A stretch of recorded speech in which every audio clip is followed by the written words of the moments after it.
اپنی نبوت کی 23 سالہ زندگی میں رات اور دن کی گھڑیوں کے اندر اللہ رب العالمین کے دیے ہوئے آخری پیغام کو عملی طور پر برت کر سارے جہان والوں کے لیے قیامت تک کے لیے بطور نمونہ چھوڑ دیا۔ درود و سلام ہو اشرف المخلوقات میں سب سے افضل، قیامت کے دن کے سردار جناب محمد رسول اللہ صلی اللہ علیہ وسلم پر۔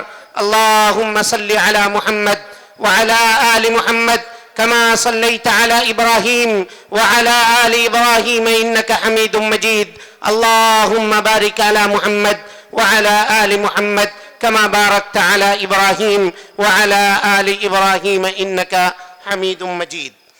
محترم حاضرین، سامعین کرام،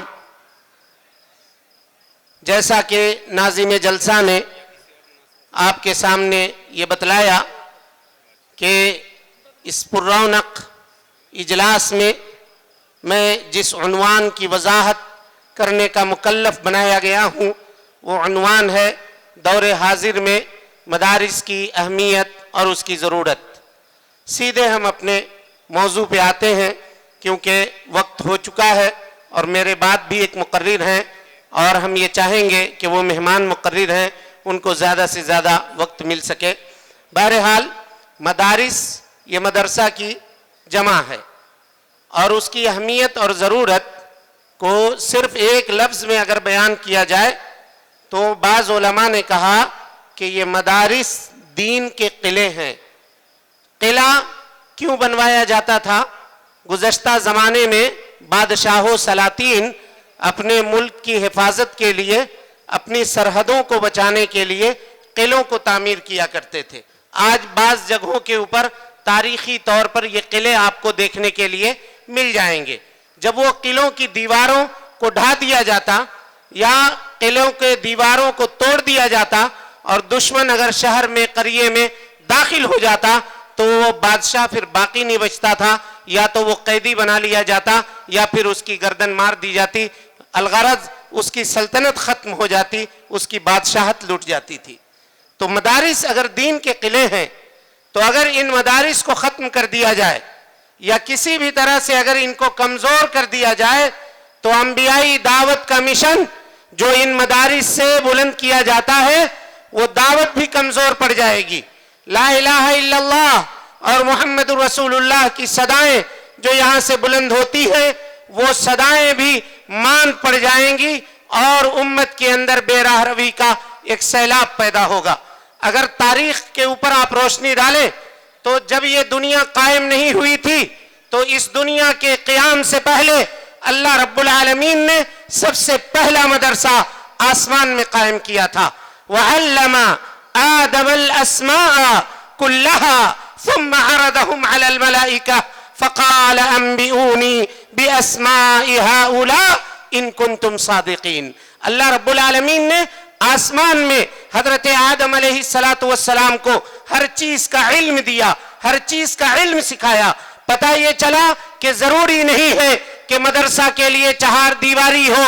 اگر کوئی آدمی درخت کے نیچے بیٹھ کر کے، فضاؤں میں جا کر کے، سمندر کے درمیان میں کہیں بھی پہنچ کر کے اگر علم دیتا ہے تو وہ مدرسہ ہے۔ جیسا کہ اللہ رب العالمین نے حضرت آدم علیہ السلام کو ساتوں آسمان کے اوپر یا جنت الفردوس میں یا جنت میں علم دیا اور پوری دنیا کے چیزوں کا یا اشیاء کا علم حضرت آدم علیہ السلام کو سکھایا۔ لہذا حضرت آدم علیہ السلام کے بعد جتنے بھی انبیاء اس دنیا کے اندر تشریف لائے وہ اسی مشن کو لے کر کے آئے۔ یہ باتیں آپ کے سامنے ہو چکی ہیں۔ وَلَقَدْ بَعَثْنَا فِي كُلِّ أُمَّةٍ رَسُولًا أَنِ اعْبُدُوا اللَّهَ وَاجْتَنِبُوا الطَّاغُوتَ۔ حضرت آدم علیہ السلام توحید لے کر کے اس دنیا کے اندر آئے تھے اور حضرت آدم علیہ السلام کے بعد 1000 سال تک دنیا توحید ہی جانتی تھی، شرک نہیں جانتی تھی۔ قوم نوح میں سب سے پہلے حضرت نوح علیہ السلام کے زمانے سے پہلے شرک پیدا ہوا اور پھر دنیا شرک سے متعارف ہوئی۔ 1000 سال زمین کے اوپر ایسا گزرا ہے کہ یہاں شرک نہیں تھا۔ لوگ آج کہتے ہیں کہ فلاں دھرم قدیم ہے، فلاں دھرم قدیم ہے۔ دھرم جو قدیم ہے وہ اسلام ہے، وہ توحید ہے۔ جو تمام انبیاء لے کر کے آئے تھے. ہاں شریعتیں مختلف تھیں. حضرت موسیٰ کی شریعت الگ تھی, حضرت عیسیٰ کی شریعت الگ تھی, لیکن توحید کے حوالے سے اگر آپ دیکھیے, اتباع کے حوالے سے اگر آپ دیکھیے, تو ہر نبی توحید کی دعوت دیتا تھا اور ہر نبی اپنے زمانے میں واجب الاتباع ہوا کرتا تھا. اور اسی کو اللہ کے نبی صلی اللہ علیہ وسلم نے بیان فرمایا, الانبیاء اخوۃ لعلات امہاتہم شتیٰ ودینہم واحد. انبیاء آپس میں سوکنوں کے بیٹے کی طرح سے ہیں کہ ان کا باپ تو ایک ہوتا ہے, مائیں ان کی مختلف ہوتی ہیں, شریعتیں بدلتی رہیں, اللہ رب العالمین کا یہ توحید باقی رہا اور قیامت تک یہ توحید باقی رہے گا. لا تزال طائفۃ من امتی ظاہرین علی الحق لا یضرهم من خذلهم حتی یأتی امر اللہ.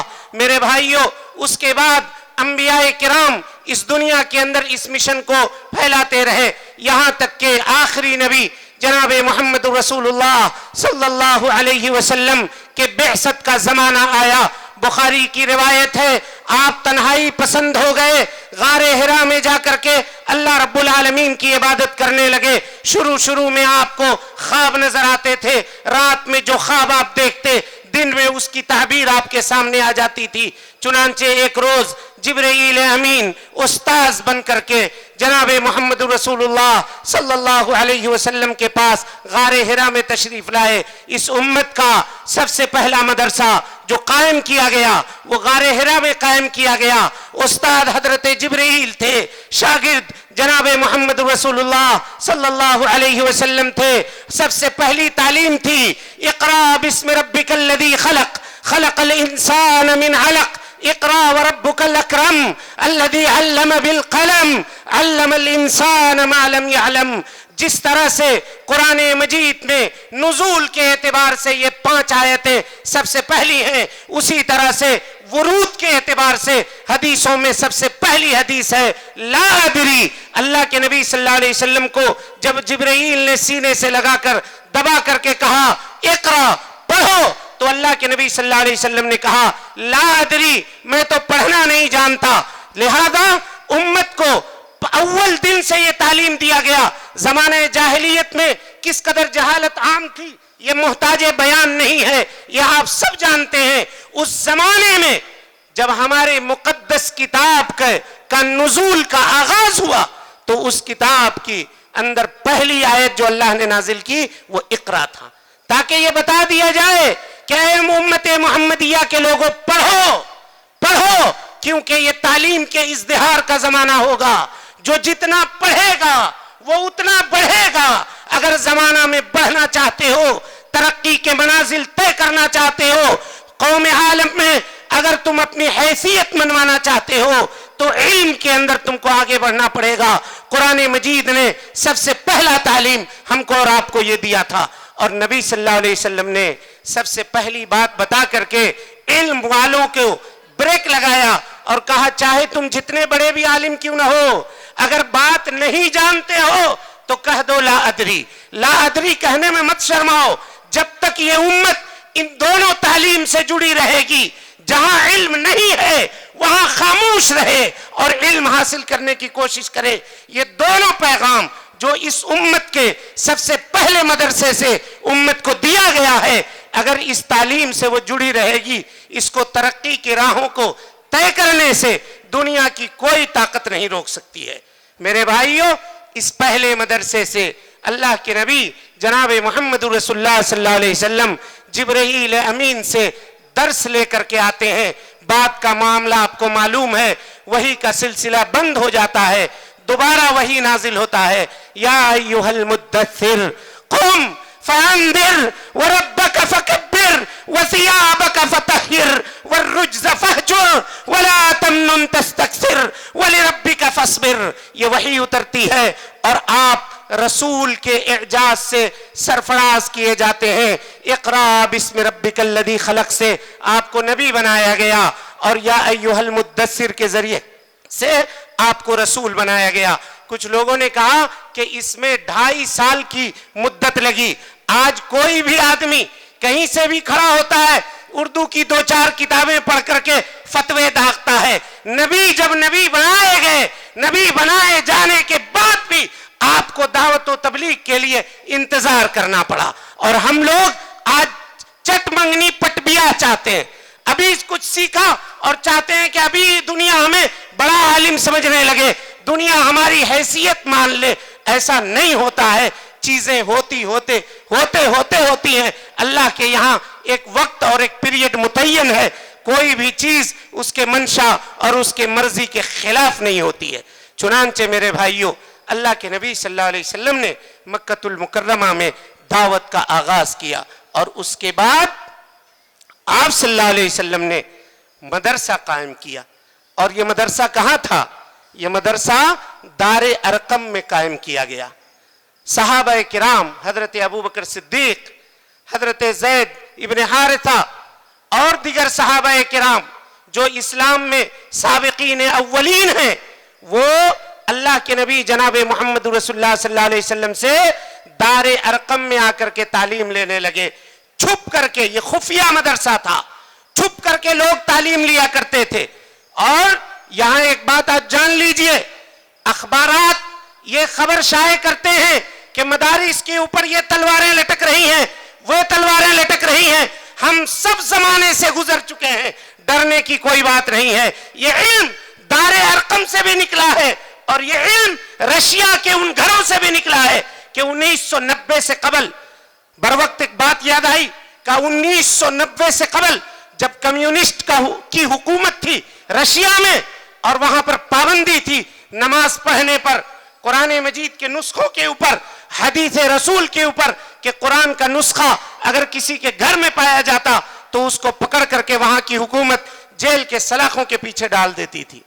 1990 کے بعد جب رشیا آزاد ہوا تو پہلا قافلہ سعودی عرب نے عمرہ کرنے کے لیے رشیا سے تقریباً 150 لوگوں کے قافلے کو مدعو کیا۔ یہ قافلہ جب جدہ ایئرپورٹ پر اترا، غور سے سنیے گا، تو اب ان کے لیے یہ بڑا مسئلہ تھا کہ ان سے گفتگو کون کرے گا، یہ تو عربی جانتے نہیں ہیں، ان سے بات کون کرے گا، یہ بڑا مسئلہ تھا، زبان ان کی کیسے سمجھ میں آئے گی۔ بہرحال کچھ لوگ وہاں گئے اور ٹوٹی پھوٹی زبان میں ایئرپورٹ میں ان سے گفتگو کی، اور جب یہ دیکھا تو دیکھا کہ وہ لوگ فراٹے سے عربی بول رہے ہیں۔ کہا کہ کیسے؟ کہا کہ صرف عربی زبان ہی نہیں بلکہ اس قافلے میں جتنے لوگ ہیں اکثر لوگ حافظ قرآن ہیں۔ کہا اکثر لوگ حافظ قرآن ہیں۔ کہا کیسے؟ تمہارے یہاں تو پابندی تھی۔ کہا ہاں پابندی تھی، لیکن رات کی تاریکی میں ہم ایک گھر متعین کرتے تھے اور ہمارا استاذ وہاں موجود ہوتا، ہم چھپ کر کے اس گھر میں جاتے تھے اور وہاں دینی تعلیم حاصل کیا کرتے تھے۔ اب یہ بتلائیے ہمارے اور آپ کے پاس کیا عذر ہے؟ مشنری اسکولوں میں اپنے بچوں کو پڑھانے کے لیے ماں باپ صبح سے لے کر کے شام تک لائن لگاتے ہیں کہ ہم اپنے بچوں کو وہاں پڑھائیں گے، وہاں تعلیم دیں گے۔ لوگ کہتے ہیں کہ مولوی بن کر کے کیا کرے گا؟ مسجد کی خدمت کرے گا، 10,000 کی نوکری پہ اپنی زندگی گزارے گا۔ ہم یہ نہیں کہہ رہے ہیں کہ آپ ڈاکٹر نہ بنیے، ہم یہ نہیں کہہ رہے ہیں کہ آپ انجینئر نہ بنیے، لیکن اتنا تو ضرور سیکھیے کہ کل مرنے کے بعد قبر میں جو 3 سوال آپ سے کیا جانا ہے، بلکہ 4 سوال، اس میں کوئی سوال ایسا نہیں ہوگا کہ آپ نے نیٹ پاس کیا تھا یا نہیں کیا تھا، انجینئرنگ میں تمہارے مارکس کتنے تھے، یہ سوال فرشتے نہیں پوچھیں گے۔ سوال پوچھیں گے من ربو کا، تمہارا رب کون ہے، وما دینو کا، تمہارا دین کیا ہے، تمہارے نبی کون ہے۔ کم سے کم مسلمان ہونے کی حیثیت سے یہ اتنی بات تو ایک انسان کو جاننی چاہیے۔ میں نے کئی لوگوں کو ایسا دیکھا ہے، بہت پیسہ کمایا، کروڑوں کے مالک ہیں، بوڑھے جب ہوئے تو روتے تھے، قرآن مجید کا نسخہ لے کر روتے تھے کہ ہم مولانا ہم نے 60 سال 70 سال اس دنیا میں گنوا دی، قرآن مجید دیکھ کر کے ناظرہ بھی ختم نہیں کیا ہے۔ باپ نے KG میں ڈال دیا تھا، PG سے باہر نکال دیا۔ قرآن کس کو کہتے ہیں؟ سورہ فاتحہ تک ہم کو یاد نہیں ہے۔ ایسے بھی مسلمان اس دنیا کے اندر موجود ہیں۔ یہ کتنی بدنصیبی کی بات ہے کہ ایک آدمی 60 سال 70 سال 80 سال کی زندگی اس دنیا میں گزار دے اور اس کو یہ معلوم بھی نہ ہو کہ اللہ رب العالمین نے قرآن مجید میں اس کے لیے کیا پیغام بھیجا ہے. اور اس کے بعد ہم شکایت کرتے ہیں, کہتے ہیں کہ ڈاکٹر لوٹتے ہیں, کہتے ہیں کہ انجینئر لوٹتے ہیں, فلاں ٹھگتے ہیں, فلاں دھوکہ دیتے ہیں. کیوں نہ دیں گے؟ کوئی بھی علم, یہ قاعدہ یاد کیجئے, کوئی بھی علم اگر اس کو وحی الہی کا لگام نہ لگایا جائے تو وہ علم بندر کے ہاتھ میں دیا گیا استرا ہے, جس سے وہ یا تو خود اپنا نقصان کرے گا یا دوسرے لوگوں کا نقصان کرے گا. اس لیے ہر علم کے اوپر وحی الہی کی پہرہ داری ضروری ہے, وحی الہی کا لگام لگانا ضروری ہے. تاریخ میں اس کی کئی ایک مثالیں ملتی ہیں, لیکن وقت کی قلت کی وجہ سے وہ مثالیں میں آپ کے سامنے نہیں رکھوں گا. گفتگو کو آگے بڑھاتا ہوں. دار ارقم میں یہ معاملہ پیش آیا, اور اس کے بعد جب رشیا کے حاجیوں نے یا عمرہ کرنے والوں نے یہ کہا کہ ہم تو قرآن مجید اس طرح سے پڑھا کرتے تھے اور وہاں ہم نے حفظ کیا ہے. اور اس کے بعد جب رشیا کے لوگ حج کرنے کے لیے آئے, علامہ محمد ابن عثیمین جو امت کے بڑے فقیہ گزرے ہیں, ان کو جدہ ایئرپورٹ پہ بھیجا گیا حج کے زمانے میں. یہ لکھتے ہیں کہ جب بھیجا گیا مجھے تاکہ میں حاجیوں کو حج کے کچھ مسائل سمجھا دوں, اس وقت ٹرانسلیٹر موجود تھا. شیخ نے تقریر کی اور تقریر کرنے کے بعد جب اٹھ کر جانے لگے تو ان کی زبان میں جو ٹرانسلیٹ کرنے والا شخص موجود تھا, اس نے رشین زبان میں ان حاجیوں سے کچھ کہہ دیا. اب وہ سارے حاجی جو جا رہے تھے وہ پلٹ کر کے دوڑ کر کے شیخ کے پاس آنے لگے. کہا آپ ہی شیخ محمد ابن عثیمین ہیں؟ کہا میں ہی ہوں. کہا ہم اپنے پابندی کے زمانے میں آپ کے عقیدے کی لکھی ہوئی فلاں کتاب پڑھا کرتے تھے, آپ سے ملاقات کا شوق تھا, آج اللہ رب العالمین نے اس شوق کو پورا کر دیا. میرے بھائیوں, یہ دین اللہ کا مٹے گا نہیں, یہ دین اللہ کا کبھی نہیں مٹ سکتا ہے. پابندی لاکھ لگا دی جائے, اللہ کہتا ہے یریدون لیطفئوا نور اللہ بافواہہم ویأبی اللہ الا ان یتم نورہ ولو کرہ الکافرون. کافر ولو کرہ المشرکون ایک جگہ کہا ولو کرہ الکافرون. پابندی لاکھ لگا دی جائے, پھونکوں سے یہ چراغ بجھایا نہ جائے گا. ہمیں اپنی فکر کرنی ہے. اگر ہم لائق نہ ہوئے تو اللہ تعالی ہمیں اٹھا کر کے پھینک دے گا, ہماری جگہ پر دوسری قوموں کو لا کر کے بسا دے گا. ان تتولوا یستبدل قوما غیرکم ثم لا یکونوا امثالکم. اس کے بعد میرے بھائیوں, جب مدینہ اللہ کے نبی جناب محمد رسول اللہ صلی اللہ علیہ وسلم ہجرت کر کے گئے اور اسلامی پہلی ریاست مدینہ منورہ کے اندر قائم کی گئی, تو مسجد نبوی میں آپ نے اسلامی ریاست کا سب سے پہلا مدرسہ قائم کیا جو صفہ کے نام سے جانا جاتا ہے. اس مدرسے میں 70 سے 80 طلبہ کے کیپیسٹی تھی اور اس کی صلاحیت تھی. یہ لوگ جمع ہوتے تھے, اللہ کے نبی صلی اللہ علیہ وسلم وہاں درس دیا کرتے تھے. اسی مدرسے کے فارغ ہیں حضرت ابو ہریرہ رضی اللہ عنہ, اسی مدرسے کے فارغ ہیں حضرت عبداللہ ابن عمر, اسی مدرسے کے فارغ دیگر صحابہ کرام رضوان اللہ علیہم اجمعین ہے. آپ غور کیجئے گا, جب اللہ کے نبی صلی اللہ علیہ وسلم حجۃ الوداع میں تھے تو 1 لاکھ 1.25 لاکھ سے زیادہ صحابہ کرام نے آپ کے ساتھ حج کیا. لیکن آپ بقیع میں جا کر کے دیکھیں تو مشکل سے 10,000 سے بھی کم صحابہ کرام کی قبریں آپ کو ملیں گی. کہاں گئے باقی صحابہ؟ یہ سب نبوت کے نبوی اس مدرسے سے علم حاصل کرنے کے بعد دنیا کے مختلف گوشوں میں پھیل گئے, علم پھیلانے لگے. اللہ تعالیٰ کے پیغام کو اللہ کی مخلوق تک پہنچانے میں انہوں نے سفر کیا, اپنے ملک کو ترک کیا, اپنے دنیا کو ترک کیا اور گئے. اسی کے لیے اللہ کے نبی جناب محمد رسول اللہ صلی اللہ علیہ وسلم نے کہا تھا, من سلک طریقا یلتمس فیہ علما سہل اللہ لہ بہ طریقا الی الجنہ.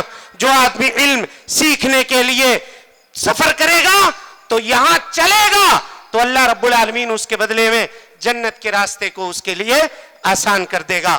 قل هل يستوي الذين يعلمون والذين لا يعلمون.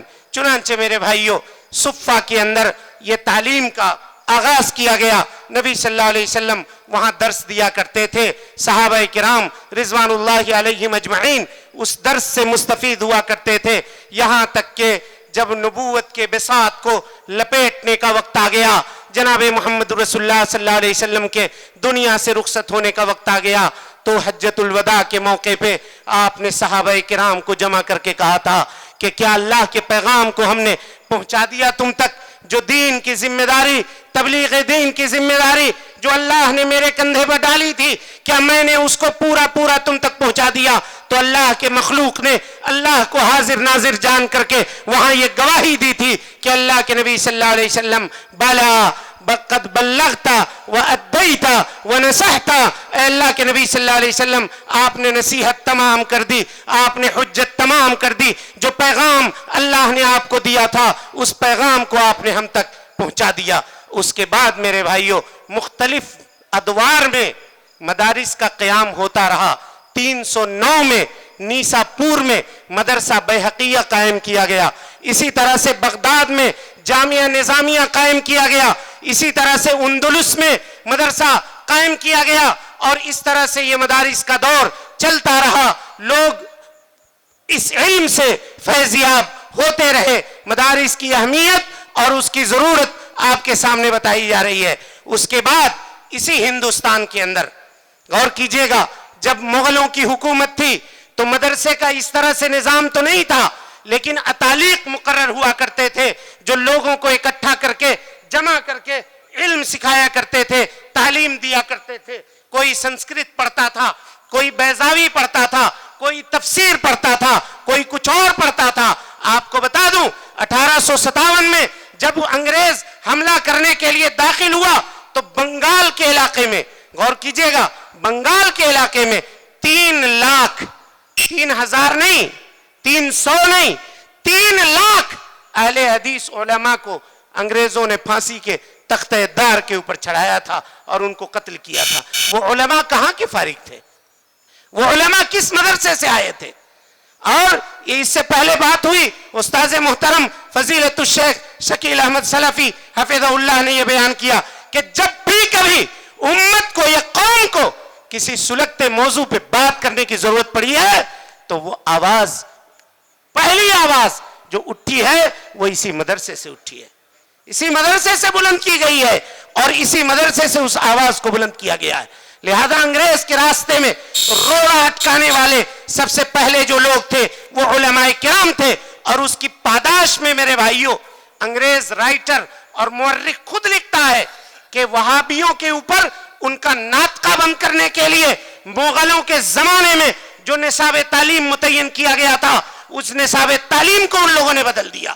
انگریزوں نے ظلم و ستم کی انتہا کر دی. خود انگریز مورخ لکھتا ہے کہ جب ہم ہندوستان آئے تھے تو ہندوستان کی 90 سے 92% آبادی ایسی تھی جو پڑھی لکھی تھی, اور جب گورا یہ ملک چھوڑ کر کے گیا ہے تو 60% لوگ اس ہندوستان میں ایسے تھے جن کو بس کے پیچھے لکھا ہوا نمبر تک پڑھنا نہیں آتا تھا. اور اسی کو بنیاد بنا کر کے کچھ لوگوں نے یہ بھی لکھا ہے کہ لوگ کہتے ہیں کہ انگریزوں کو یہاں کے دولت سے پیار تھی. یہ ایسا نہیں ہے, بلکہ انگریزوں کو یہاں کے علم سے نفرت تھی. وہ نہیں چاہتے تھے کہ یہ علم میں ترقی کرے, وہ نہیں چاہتے تھے کہ جو قال اللہ اور قال رسول کی مجلسیں یہاں قائم کی جاتی ہیں وہ مجلسیں یہاں قائم ہوں. لہذا سب سے زیادہ جس کا نقصان غدر کے دنوں کے اندر اور اس کے بعد آزادی کی تحریک میں سب سے زیادہ جس کا نقصان ہوا ہے میرے بھائیوں, وہ نقصان مدارس کا ہوا ہے. وہ ساری وقف کی جائیداد جو مغلوں کے زمانے میں کی گئی تھی انگریزوں نے اس کے اوپر قبضہ کر لیا اور مدارس کا ناطقہ بند کر دیا. جب یہ 3 لاکھ علماء کرام شہید ہوئے تو ملت کے جو اس وقت جیالے تھے وہ سر جوڑ کر کے بیٹھتے ہیں کہ اگر علماء اس طرح سے مارے جاتے رہے تو اس دین کا کیا ہوگا.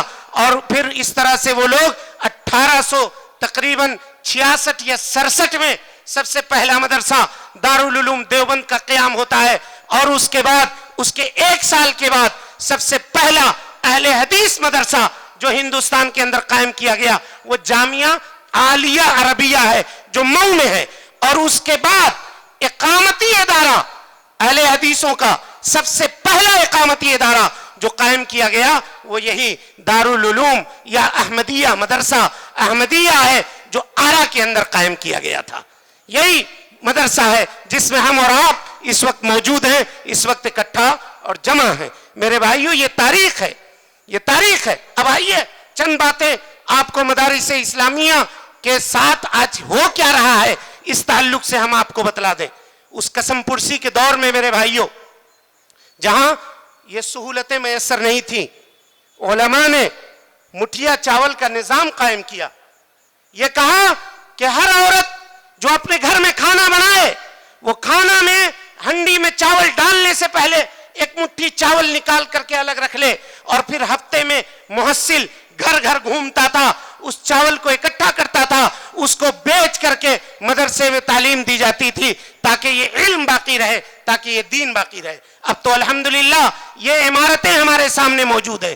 حکومت نے جب یہ دیکھا کہ ہم ان کو اس طرح سے ہلا نہیں سکتے، اس طرح سے ان کو کمزور نہیں کر سکتے، تو ہمارے ذہنوں کے اندر انہوں نے فکری الغار شروع کیا.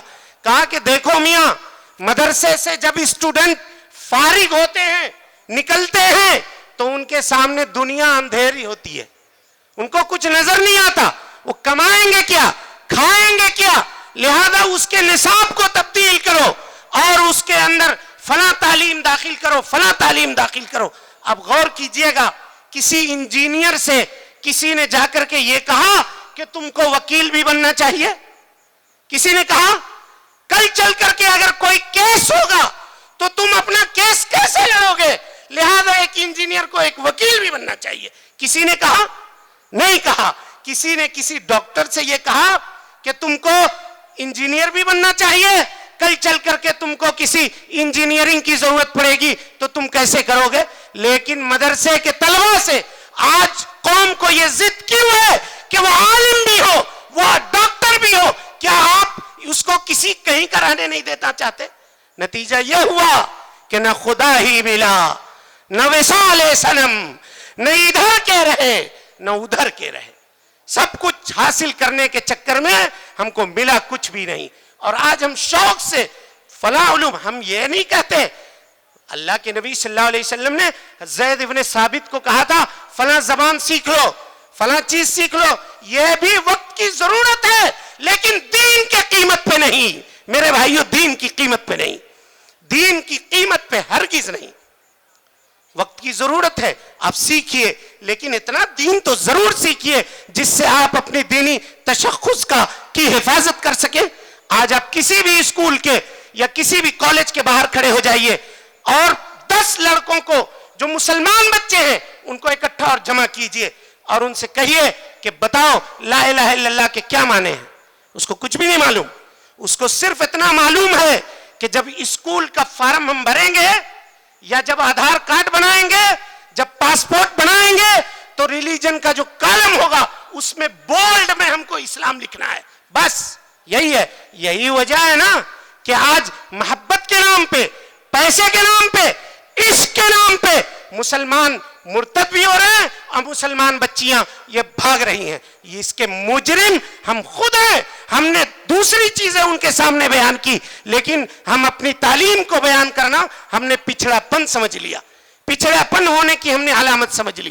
اور 1 سال قبل کیرلا کے گورنر کا انٹرویو آیا تھا، وہ میں آپ کے سامنے بیان کر دینا مناسب سمجھتا ہوں. غیر سمجھ گئے لیکن ہم نہیں سمجھے ہیں. اگر نہ سمجھے اب بھی تو بہت دیر ہو جائے گی میرے بھائیوں. مذاکرہ علمیہ کے اس با وقار اجلاس سے آج جو ہم پیغام آپ کو دینا چاہتے ہیں مدارس کی اہمیت اور ضرورت سے، وہ یہی ایک پیغام ہے. پوچھا گیا کیرلا کے گورنر سے کہ بھائی مسلمان جو بچے ہیں وہ بچے 98% جو بچے ہیں وہ اسکول میں پڑھتے ہیں عام طور پہ. مدارس میں وہ بچے آتے ہیں 2% بچے آتے ہیں. مدارس میں جو بھی بچے آتے ہیں آپ دیکھ سکتے ہیں، آپ مشاہدہ بھی کر سکتے ہیں، 2% بچے آتے ہیں. کہا آپ 98% کے پیچھے کیوں نہیں پڑھتے؟ یہ 2% کے پیچھے آپ کیوں پڑے ہوئے ہیں؟ یہ کیا کر لیں گے؟ کہا کہ تمہیں معلوم نہیں ہے یہی وہ 2% ہے جو مسلم امہ کی قیادت کرتے ہیں. یہی 2% ممبر و محراب پر جن کا قبضہ ہے, جن کی باتوں کو لوگ مانتے ہیں, جن کے کمانڈ کے اوپر اٹھتے اور بیٹھتے ہیں, یہی وہ 2% ہیں. ہم ان 2% کو بدل دیں گے تاکہ اسلام کی روحانیت ختم ہو جائے.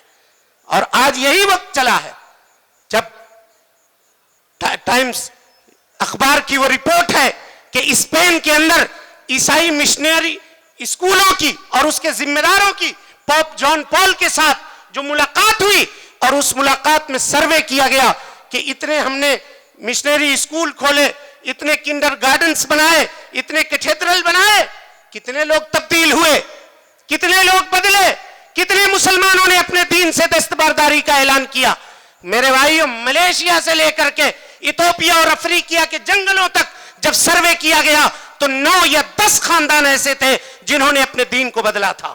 ان لوگوں نے کہا کہ یہ تو بڑا گھاٹے کا سودا ہے, مسلمان بدلتا نہیں ہے, مسلمان تبدیل نہیں ہوتا ہے, اس کو کیا کیا جائے, کیا کیا جائے. تو بہت غور کرنے کے بعد جو پوپ تھا جان پال, اس نے یہ کہا تھا, اس کے جملے کو سمجھیے گا, کہا تھا کہ ذرا یہ بتاؤ تم نے جو ادارے قائم کیے ہیں ان اداروں میں پڑھنے والے بچے تمہارے زیادہ ہیں یا ان کے ہیں؟ کہا بچے تو ان کے ہیں. وہ ماں باپ دھوپ میں بھی ہم 2-2 گھنٹہ کھڑا کر دیں ان کو تو فارم لینے کے لیے وہ صبح سے شام تک کھڑے ہو جائیں, صبح سے شام تک کھڑے ہو جائیں فارم لینے کے لیے. اور مدرسے میں اگر کبھی آیا داخلہ کروانے کے لیے اور دیکھا کہ آفس بند ہے تو چھمک کے یہاں سے بھاگے گا, کہے گا کہ مدرسہ والے تو ٹائم ٹیبل کے پابند نہیں ہے. یہ حال ہے ہمارا, اور ہم کہتے ہیں کہ ہم مسلمان ہیں, ہم کہتے ہیں کہ ہم اس دین کی حفاظت کرنے والے ہیں. شرم آنی چاہیے ہمیں اور اپنا جائزہ لینا چاہیے. مشنری کے اسکولوں میں فارم حاصل کرنے کے لیے لائن پہ دن بھر کھڑے ہوئے رہنے والے لوگ مدرسوں کے معاملے میں شکایت کس زبان سے کرتے ہیں؟ کس زبان سے وہ مدرسے کو برا بھلا کہتے ہیں؟ چنانچہ پاپ نے کہا تھا کہ تم آرام سے سو جاؤ, تم کو فکر کرنے کی ضرورت نہیں ہے. وہ مسلمان بچے جو ہمارے ادارے میں پڑھ رہے ہیں ان کے اندر سے اسلام تو باقی رہے گا ان کے اندر, لیکن اسلام کی روحانیت کا ہم خاتمہ کر دیں گے. وہ باقی نہیں رہے گا, وہ ہمارے ہو جائیں گے, وہ پھر ان کے نہیں ہوں گے. آپ دیکھ لیجئے حالات آج کیا ہے. یہ ہم نہ آپ کے سامنے بیان کر سکتے ہیں, نہ اس کی طاقت میرے پاس ہے, اور نہ اس کو سننے کی طاقت اور تاب آپ کے پاس ہے. میرے بھائیوں, غیر سمجھ گیا ہے, اب ہم کو سمجھنے کی ضرورت ہے. ان مدرسوں کو آباد کیجئے, جہاں تک ہو سکے اس کی مدد کیجئے, جیسے ہو سکے اس کو سپورٹ کیجئے. اور حالات سے ڈرنے کی بات نہیں ہے, ڈرنے کی قطعاً ضرورت نہیں ہے. ہم دار ارقم بھی دیکھ چکے ہیں, غار ہرا کا اور مکہ مکی زندگی بھی دیکھ چکے ہیں, اور اس کے بعد رشیا کی وہ تاریخ بھی ہم آپ کے سامنے بیان کر چکے ہیں. میرے بھائیوں, ضرورت اس بات کی ہے کہ آج اپنے نونہالوں کو, دین کے بچوں کو دینی تعلیم سے ہم آراستہ کریں, دینی تعلیم ان کو سکھائیں, دین کی تعلیم سے ان کو آراستہ کریں. تب آگے چل کر کے ہماری نسل جو ہے یہ بہتر ہو سکتی ہے, ورنہ نسل دین بیزار ہوگی, نسل دین سے نفرت کرنے والی ہوگی, اور یہ علم یوں نہیں اٹھے گا. ان اللہ لا ينتزع العلم انتزاعا ينتزعه في صدور العباد ولكن ينزع العلم بقبض العلماء حتى اذا لم يبقي عالما اتخذ الناس رؤوسا جهالا فسئلوا فافتوا بغير علم فضلوا واضلوا. اقول قولي هذا واستغفر الله لي ولكم ولسائر المسلمين من كل ذنب وخطيئة فاستغفروه إنه كان للأوابين غفورا. والسلام عليكم ورحمة الله وبركاته.